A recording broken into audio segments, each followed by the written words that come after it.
It is incredibly late or incredibly early, depending on your philosophical bent. It's like 4 a.m.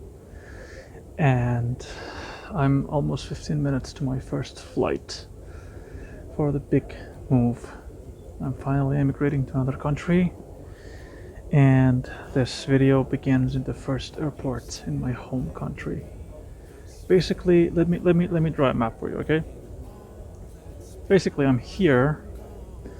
My first flight is going to take me here, and then I'm gonna be like transferring to another flight to here. It is I am, every part of me hurts, and I haven't even begun the move. The check-in process was incredibly arduous, but well, we made it, right? So for this video to really make sense, I think I need to take you back like 11 years. Yeah, that sounds like a good starting point. So the boarding has begun, but I need to tell my story first. This is the 5th time I'm doing this. I'm trying to immigrate, and every time, through reasons and elements and consequences beyond my control, I was forced to change my plan, cancel everything, because people are still queuing for boarding. I have a few minutes, so I figured let's tell the first part of the story in my home country. The first time I did this, I wanted to leave and I wanted to immigrate. It was cut short because the dates of my departure and my interviews and basically the big days, they coincided with a very dark and tragic period of my country with, I guess you could call it uprising, attempts at, I don't know, maybe we should call it insurrection. People were pissed off, and they were basically out there in the streets, and so essentially the borders closed down and stopped me from pursuing my dream. I was way younger. I was like 10, 11 years younger, and I had a head full of dreams, big head full of dreams. I don't know if it's changed anything so far, but for now I'm gonna get on the first plane and we're gonna continue this conversation in the next destination.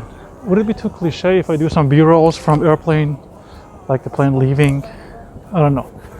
If you're seeing any B-rolls, I apologize if they're too cliche. Okay? See you on the next destination. Okay, the first flight is complete, and I have 2 oral sonar musical, I don't know the correct adjective here, observations that I would like to share with you about this specific flight. Let's get to a nice place and talk it out. Okay, since I think I might have lost my earphones, I apologize for the poor audio. I'm going to choose less crowded areas, or maybe find another pair of earphones to do the recordings on, but this has to do for now. Before telling you the whole thing, I've disembarked from the first flight. I need to go to the transit station for my next flight, which is the second leg of this tour. And this should be fun. There's a lot of people here. So the first problem is that no matter how well your headphones are built, when a kid is screaming very loudly during the 3-hour and 10-minute flight, you're not going to be enjoying whatever it is you're listening to. That's number one, right? And the next thing is, yes, I found my earphones. The next issue is, when you're listening to heavy metal music on a flight, make sure you don't choose something that's matching in tempo to the song you're listening to when the airplane is going through some severe turbulence. It's gonna have some lasting impressions. Okay, let's talk about if the nice airport lady lets me. I don't think about the second time that I tried to leave the country and it wasn't possible. It was, I think, 13, 14, maybe 15. I'm not exactly sure about the dates because it's gonna make sense to me.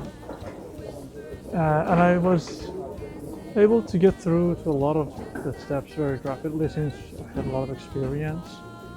And when it came, when came the day of the interviews and everything, not exactly on date, but very close to those days, my father fell very ill, and he had like a bunch of heart attacks and like brain aneurysms, and ultimately it led to a very tragic ending. But I decided if I want to leave my family to grieve alone on their own, I would not be a good son. So I decided to stay. I decided to help the family recover. Maybe I needed to be with the family as well, so I had to turn down the offer for the second time. This is something that's been, I don't know, I've been thinking about this quite a lot because I essentially hit the pause button on my life for, I don't know, 4 years maybe, which was okay, but at the end of it, I felt like things could have been different. As always, you always think about the choices you didn't make. Let's get back to the point of annoyance with the kids and the parents and the airport and the whining. Now, I think a lot of you will agree with at least some of the points that I'm going to make. First off, everybody is allowed to get married, everybody is allowed to have kids, and everybody is allowed to travel. And everybody is allowed to travel with their children. The issue is that when you take a flight, when you want to go on an aerial journey that is like 3, 4, 5 a.m. in that time slot, the assumption is that other people who are on that journey probably have decided to rest in that time period, since like 5 a.m. is not usually any active time frame for people. And so when parents with infants and young children decide to travel at like 3 a.m., 4 a.m., and obviously the children will cry because of the weather systems, because of how things will dramatically change in the mirror, the turbulence and all, that is just not cool. I don't think that you have the right to do this. Now, this is what I think. I don't know. It's a little irresponsible as a parent that you're deciding to maybe take a cheaper flight, but in hopes of just getting there without any care or restraint for other people on the same plane with you. That is something. Anyway, next stop, France. Let's go.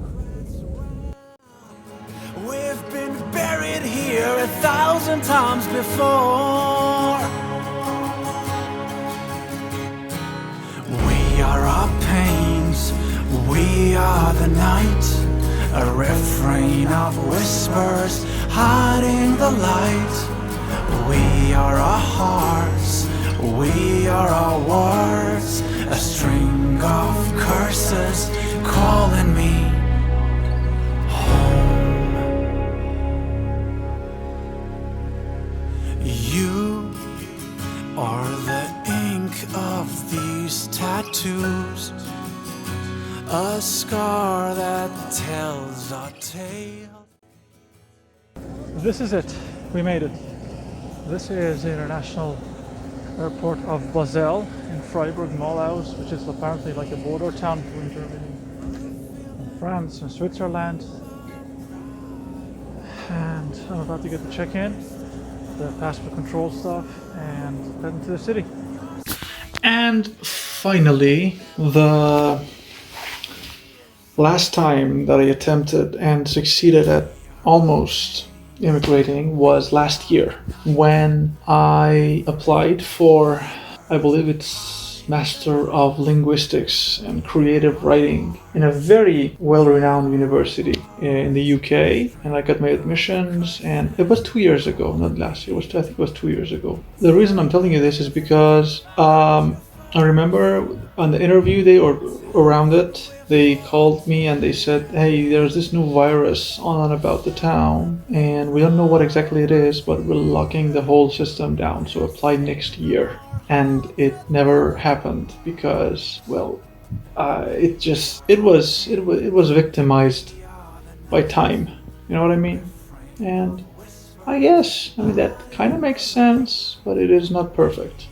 It is. It is what it is. You know, it's.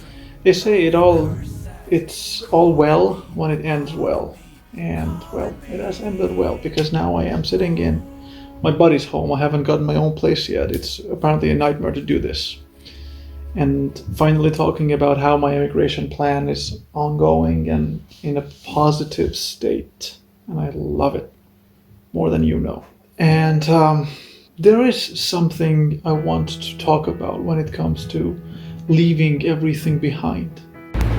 Because the truth is, immigration requires two levels of preparation. You need to be ready mentally and you need to be ready physically. And I think both of them are important, but probably mentally, that mental part is more important because it is going to cost you a lot of, well, a lot of, you need to, for example, a simple case for me and the new university, which I'm gonna show you in the next video. I couldn't film today. I was super busy with the bureaucratic stuff, and that actually brings me to my point. You need to learn the new systems and the new like office styles and people, and in my particular case, because I'm living in a city that's full of international students and international like people, even the employees are not exactly, they don't speak with the intonation that I'm used to hearing speaking French. And so it's just something, a lot of learning, a lot of understanding, a lot of comprehension and adaptation. I need to adapt to a lot of different things. But at the end of it, I think it was worth it. I feel it was worth it. I'm back home and I'm gonna go in, I'm gonna rest, and I'll see you very soon. This has been an incredible journey for me, and I hope I was able to capture parts of it, at least the cool parts, I don't know, for you. I've been rejected a lot. I've been kicked and downed a lot in the past at least 10 to 15 years, but every time I fell, I learned something, I stood up. It's raining now, yeah. So, I'll see you soon, I promise. Thank you for watching. Ciao.